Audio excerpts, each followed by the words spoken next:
Hello, my name is Kit Cabello, and I'm one of the co-founders of Veracity and Defiance, and I'm here today with two Bernie Sanders delegates. Can you please, each of you, introduce yourselves to us? My name is Jeff Epstein. I am a... Where's the camera? There? Okay, hi. I'm a New Jersey delegate for Bernie Sanders, and I live very close to here without traffic. I'm 25 minutes down the road, and... My name is Michelle McFadden-Nicola. I'm a Bernie Sanders delegate from New Jersey as well, from Middlesex County. Now, obviously, early on when this campaign first started, each of you, at least to tell us in your own way, why'd you decide to get involved and support Bernie Sanders? Like, what made him stand out compared to the other Democratic candidates? Before Bernie Sanders, I never did anything politics in my life, aside from vote. I voted, but I've never done anything politics at all. And I never even heard of him before late August last year. And now my life here forward is completely dedicated to the revolution that he started. Before I ask you the same question, why were you never really involved with politics? What was about the political system that didn't get you involved until this very moment? I always grew up of don't question, just do what you're told, and never felt that doing anything in the government really made a difference. My vote doesn't matter, and I don't hear any politicians trying to listen to me or what's important to me. And politics is a separate world that I don't belong in, that I'm not part of. And Bernie Sanders turned that on its head. He taught us, he opened our eyes, he taught us what politics is like, what's supposed to be, what it should be, what the real issues are in the world, and if we knew what he taught us if I knew what he taught us when I was younger, I could have been making a difference my whole life.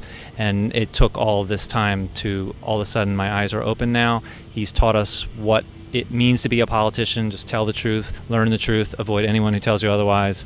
And it's simple, and they try and make it complicated and verbose and obtuse, and it just doesn't need to be that way. We make the rules. We are the government. We are who we deserve. And why did you get involved with the Bernie Sanders campaign? I did not know who Bernie Sanders was 2 years ago. I started to see a lot of my friends posting on Facebook and Twitter about Bernie Sanders' platform, and he just said everything exactly the way that I had always thought it needed to be said. He had all of the issues that I was concerned about, and more so.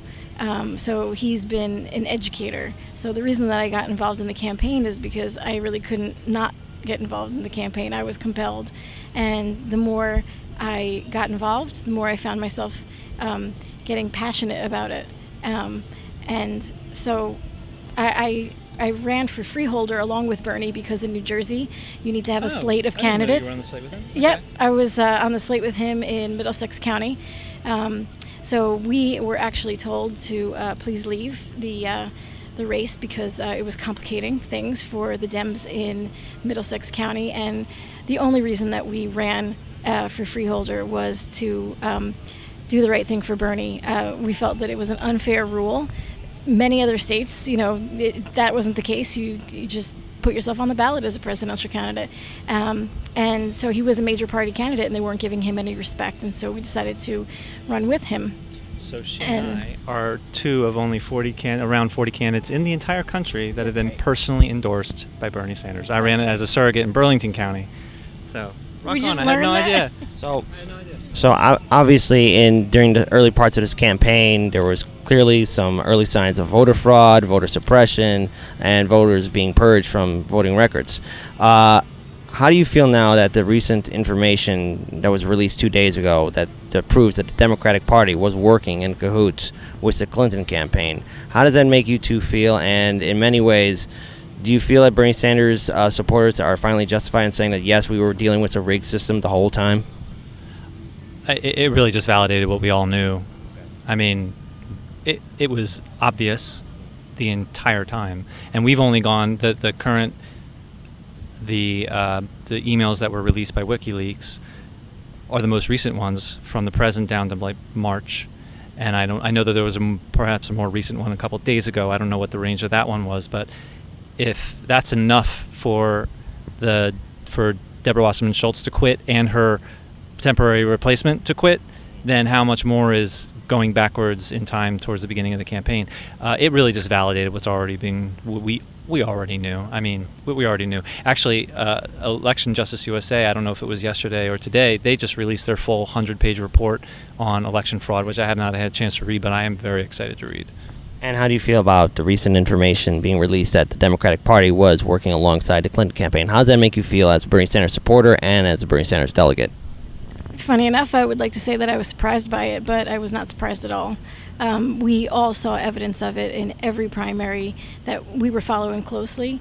We saw evidence of it in lots of different ways. I saw evidence of it in the rules in in New Jersey, having to run as a freeholder and then being told that we were making things complicated for him. So I don't know how deep this issue has sunk into the DNC, but I don't think that you can say it's one person's problem. And if they think that people are going to be consoled by Debbie Wasserman Schultz getting her job taken away from her, that's really not enough. And she was handed a job the minute after she was let go from the DNC. How does that make you feel, though, the fact that she got an honorary co-chair as Clinton's campaign aide?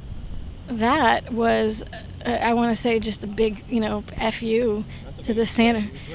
This was a big fuck you to the Sanders supporters and the Sanders campaign and all of the people that came out of obscurity to support him. I mean, so many of us did not get involved in politics before the past couple of years. I actually have a little bit of a different story, but it's also because of a privatization of our public schools happening. And so I was involved in the political process, I guess, earlier, but still, my earlier life, I really didn't pay as much attention as I did. And thanks to Bernie Sanders, I think lots of us had that same reaction, and we're not going anywhere.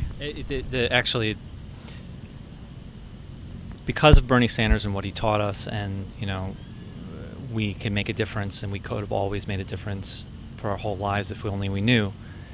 I really feel like I've significantly grown up since discovering Bernie Sanders and learning what he's taught us all. How did you two get to become delegates in the first place for Bernie Sanders? Like, what did you have to do? What was the process in regards to becoming one for, obviously, Bernie Sanders? I was a super volunteer for months.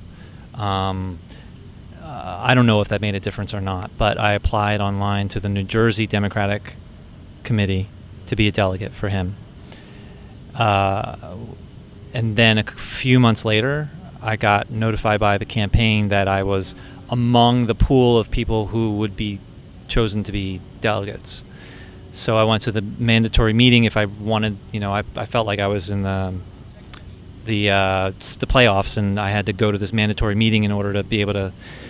And it turned out that as soon as I got there, I was already chosen to be a delegate. And what that means is you're a delegate candidate. It took me a long time to figure this stuff out. You're a candidate to be a delegate. You're on the ballot with Bernie Sanders. Now, I thought that they would actually choose among the specific delegates, and I think in some states they do. But in our state, when you chose Bernie Sanders, you automatically chose the entire slate. So you didn't get to choose the individual delegates.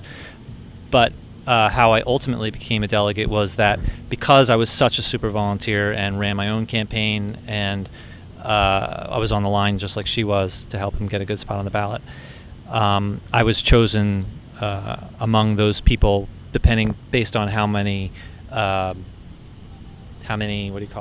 votes he got. Yeah. So they had to choose a limited amount of people based on how many he got. So there's so many delegates, and he had to earn all of them. He earned our spaces, and I think what happened with the two of us was similar. We both were dedicated to the campaign, and I think that the Sanders campaign identified us as dedicated, and we were willing to run with him. We were willing to put our names out there alongside his, and that must have meant something, because that was, I believe, what made us delegates in the Jersey. How did you become a delegate yourself? What's your story? How did you become a delegate for Bernie Sanders? It's pretty much exactly the same. I started volunteering, and I was sharing information on social media, and I think my name must have gotten out there in a lot of different venues. And then I got a phone call asking me if I would be willing to run with Bernie as a freeholder, because the Sanders campaign learned at the last minute that this was going to be an issue. And so it really was last minute. It was chaos. It was chaos. It was like a month before, right? I mean, I don't remember it being more than a month. It was the day that I handed in the petitions for our signatures for being delegate and for being. Oh no, I'm talking. Yeah, the freeholder was chaos. The delegate and the getting him on the ballot was relatively easy. Yeah. But the day that I handed in the petition for the petition for Bernie Sanders to get on the ballot and for the delegates to get on the ballot was the day that the campaign called me and said, "Hey, you want to be surrogate? You have 3 days to gather 300 signatures." Wow. And I was like, "Sure." And we it had was a week. We had a week to I gather had 200. 3 days. Jeff, that's amazing. It was the craziest weekend I'm sure. I have had. I mean, it was an insane weekend, and there's no way I could have done it on my own. The people, Yeah. the people around me. I mean, a total stranger spent 12 hours gathering signatures for me one day. Yeah, I think I can't believe I forgot that part. We had, other people who were like cheering us on, and we had an event in a pub where I live, and we asked people to come, and we asked the Sanders campaign, can you send out like a text? People drove from all over New Jersey to come and sign our petition so that we could help Bernie get on the Middlesex County ballot. It was, I mean, it gives me chills to think about it, but all they did was they showed up and said, we heard that you were needing, signatures. So we drove from East Brunswick, we drove from Freehold, 20, 30 miles, and shout more. out to Susan. She's the one that spent a whole day. I never even heard of this woman before. And she spent an entire day, 12 hours, collecting signatures for this total stranger. Yeah, I had the same experience with dozens of people who offered to take the paperwork, have their family sign it, bring it back to me, or, that kind of thing. And I couldn't take them up on it in some cases because I had to be the one to collect the signatures, I was told. But I learned afterwards. But anyway, it was an event, to get all these signatures in such a short time. I was driving around trying to collect signatures. So it was, short answer, it was a lot of volunteering. It was a lot of volunteering for Bernie, and it matters. We are not people who have money. We are not people who have titles. I think we earned our spots here. I'd like to ask, what were the major super volunteer things that you did? I phone banked like crazy, and phone banking was one of the major key components for the Sanders campaign, as well as donating. It was done by individual volunteers. And knocking on doors. Yes, so I knocked on doors, I canvassed on the weekends, I phone banked when I could. I would do a half an hour here, an hour there. I would lock myself in the bedroom to do that because I have a family, so I would try and get a little bit done here and there. My husband and I decided to donate $100 out of a very tight budget every single month. So we did everything. I feel like we did everything that we possibly could have with our limited means to help the campaign. And I still feel like it wasn't enough because Bernie has done an incredible job. I think he's a beautiful person, and he sacrificed so much for us to be able to understand what we understand and for us to get involved.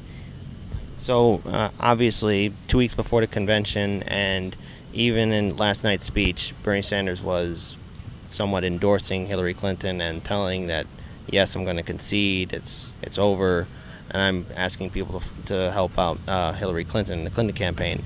As delegates, how do you feel about Bernie Sanders' decision to do that?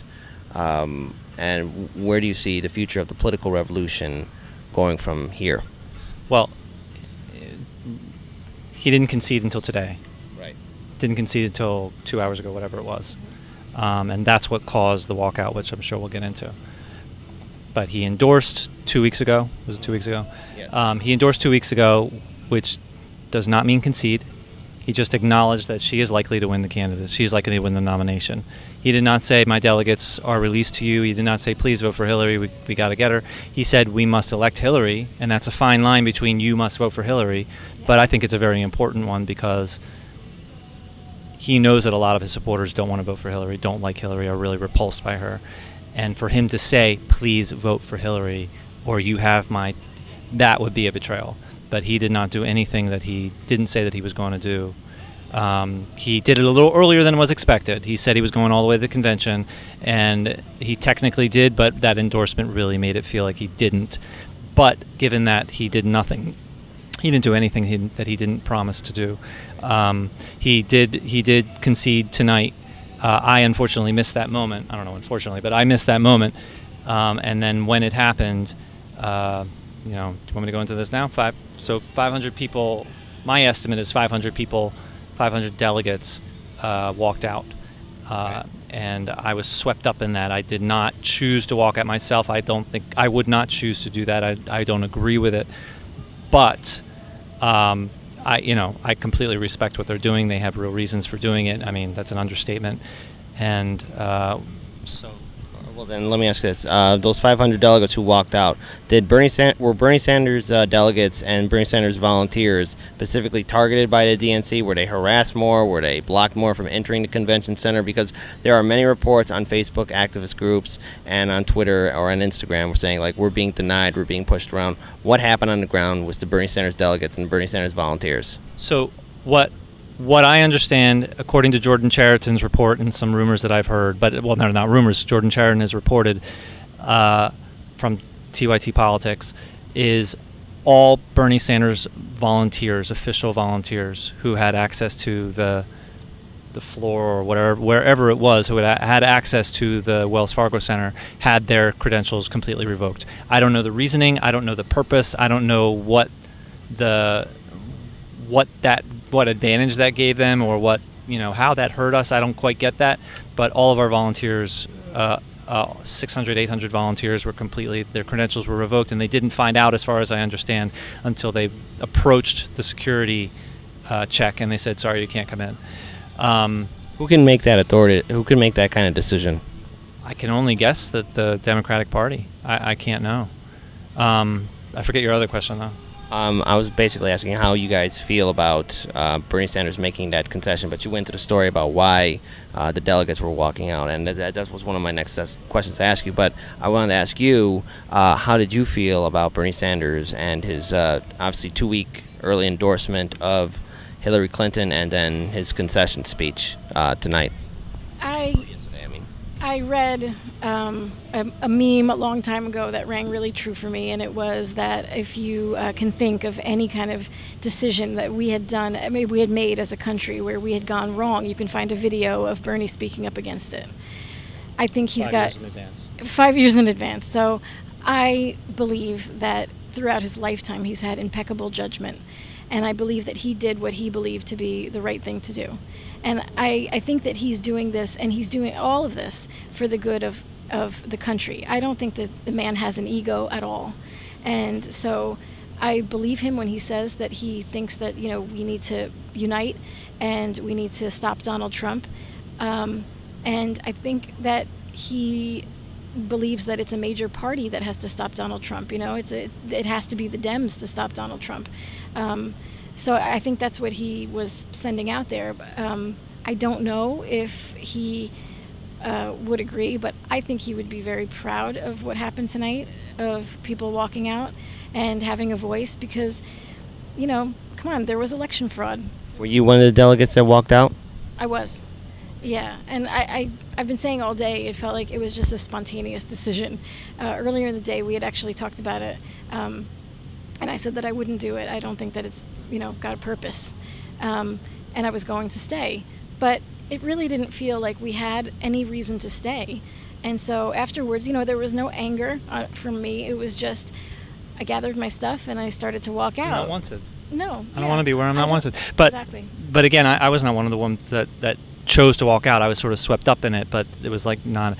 But I want to say I live streamed everything that happened right as the delegates walked out I just stopped 20 minutes before we started this interview, so it was like 4 hours on Citizens Media. I live streamed exactly. I live streamed it. I live streamed the people going into the press building. Yeah, it was the media tent. The media tent, and that's where they were doing their sort of silent protest. And one really eerie thing was that there was police lining the front window. It's a window building, a glass building, and so there were Philadelphia police lining the front of that building. And there was one place where you can go in if you had credentials. and all of the people inside the building, she was inside, I was outside live streaming, and they were at the window like a third world country where there's a refugee camp where the only way that a father on the outside can communicate with or touch the person, their child on the inside, is like touch their fingertips through the holes in the fence. That is what it felt like to me when I saw her in the window. I have memorized those speeches. I mean, I really listened to them for months on end, over and over again, the same thing, and the more I heard it, the more I liked it. It's like that's all there is in life. Right. Roughly speaking, that's all there is in life. If these things happen, life gets better. But it was teaching us, it was planting the seeds. It was teaching us how to fish. It was, this is everything there is from A to Z. I mean, I think he could have gone deeper, but I think he picked the right balance of that. He taught us how to take this political revolution into the future, and he has taught us how to fish. And now with the endorsement and the concession, he has let us go, and now it is our turn to take this revolution to the next step, and I'm sure he will guide us. He will be the symbol of it, but now the revolution is ours. This was never about Bernie. I think some people were stuck on, I want Bernie, Bernie or bust, and clearly we're not happy with that. Hillary will likely be the president, certainly not Trump. That would be bad, but this was never about Bernie, and he said that every single speech. And if you were stuck on I want Bernie, then I just think that there's a bigger picture. Yeah, I would. And what do you want to say to those Sanders supporters too that are feeling heartbroken, angry, upset that Sanders isn't the Democratic nominee? I would. I actually, after his speech in the convention hall that he gave to delegates, it was a private. In the convention hall. This was the one in the morning. This was the one in the morning. At the place called the convention hall, not the Wells Fargo Center where Thank the you actual for clarifying convention that. was taking place. That's right. So we were invited to a private speech for delegates and other people like platform committee members and others. It was a closed door meeting as far as I understand, but somehow I think C-SPAN was there, right? So I don't know. Is that right? Yeah. Anyway, the speech was something that we had in the room. I think all had hopes that he was going to say he was running as a third-party candidate, right? So we You knew heard he this wasn't speech. because he never- No, of course not, because he doesn't ever mess with people. When he says he's going to do something and he makes a promise, he does it, and that is 100% true. So afterwards, I left the speech. Everyone had entered, the sweltering streets looking for the buses to take us over here, wound up getting stuck, not being able to find a bus. And there was a delegate from Kansas who was running for a Kansas Senate seat. And he saw me with my shirt and everything, and he said, "Pretty sad, huh?" And I actually stopped him and I said, "Actually, no, I'm not sad. I feel like what just happened in there was Bernie said, listen, I'm going to take the training wheels off, and 1,900 of you are going to ride the bicycle. And you're all going to have my guidance. I'm going to watch you, and I'm never going anywhere." And it's just what a parent does with a kid. And he taught us. He sent us on our way. He probably bought us the bicycle, for God's sake, right? Like, we didn't even know. I don't get that part of the announcement. The rest of it's awesome. Anyway, yeah. What I mean is, he built it. He built it from the ground up. He handed it off to us. And now we are responsible for it. And like I said before, he's not going anywhere. He's not going anywhere. So I think the Sanders supporters that are so upset that they will not vote for anyone but Bernie, I think they do need to listen to his message. I think he's telling us we need to vote our conscience, whatever that is. He's not telling us exactly what to do, but he is guiding us. And I do believe that there are 1,900 of us at minimum, little tiny Bernies running around the United States right now. And more. I mean, my children who are 14, 13, and 10 are so inspired by him. There are kids here. That's incredible. Yeah, and they pay attention when we talk about him, when we watch his speeches. they could probably quote lines from his speeches. My kids joke with me that they're going to vote for Hillary, and then they run away. They mess with you. Oh my God, that's terrible. But I wanted to. Oh damn! What was I going to say? I don't remember. I was going to say something good, but I don't remember. Well, you guys have been through a lot, and obviously during this entire primary, during this convention here in Philadelphia, there's a lot of people who are grateful for you two stepping up to be Bernie Sanders delegates. I, for one, am grateful for the chance to sit down to talk to both of you, to at least hear your story, why you guys got involved with the campaign, what you guys went through as delegates, and your obviously your high message of hope, saying that it's not over yet. Bernie Sanders called for the American people to get involved in their political system. Already heard from both of them that they were normally never actively involved in politics until Bernie Sanders woke them up. And now what they're saying is all of us need to get involved. In fact, that's what Bernie Sanders is telling us too. It might not have ended the way we wanted it to end, but in the long run, it's up to us now to carry the revolution. As Jeff has said, that, it wasn't about Bernie Sanders. So you have some final notes? I wanted to say one thing about Bernie or bust, which is I don't agree with them, and I do think that there's a bigger picture, and I wouldn't choose that. But again, like I said before, they didn't leave the party left them.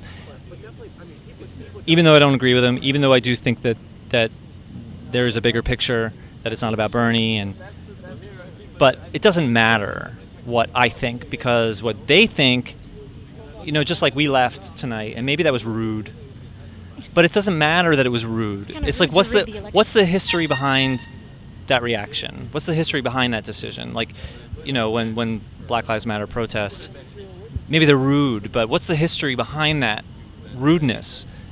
There's hundreds of years of history behind, African Americans being treated badly, and we have, this campaign for a year and for decades of being treated badly by the Democratic Party, and until you sit down with those people and find out what they think the problem is, and they feel that you understand what the problem is for them, and they feel that you know what their solutions are. So we need to sit down with the Bernie or bust people, and regardless if we disagree with their methods and their choices, there is something that is really bothering them, and until we sit down with them and determine what they feel is the problem, and that we internalize what they feel is a problem, what they think is a solution, and we work towards, maybe there's different ways to approach their problems, different ways to address them. They have real issues, and I just mean to say that, there's a bigger picture, and that we all need to impose my solutions. There's a bigger picture, and you're wrong. I do think those things, not that you're wrong, but I do think the specific things that I said, a bigger picture and so on. But there's a really huge thing behind what you're doing, and that's what we need to address. Thank you very much for your time. I can't thank you guys enough. This is Kit Cabello, shooting live with Veracity and Defiance here in Philadelphia. Thank you, both of you, for your time. Please follow us on our YouTube channel, Facebook, Instagram, and Twitter, and we're going to still keep on covering the Democratic National Convention. Once again, thank both of you so much. Shout out to Citizens Media, facebook.com/citizensmediatv, and again, I had a live stream of everything that happened with the delegate walkout. Thank you.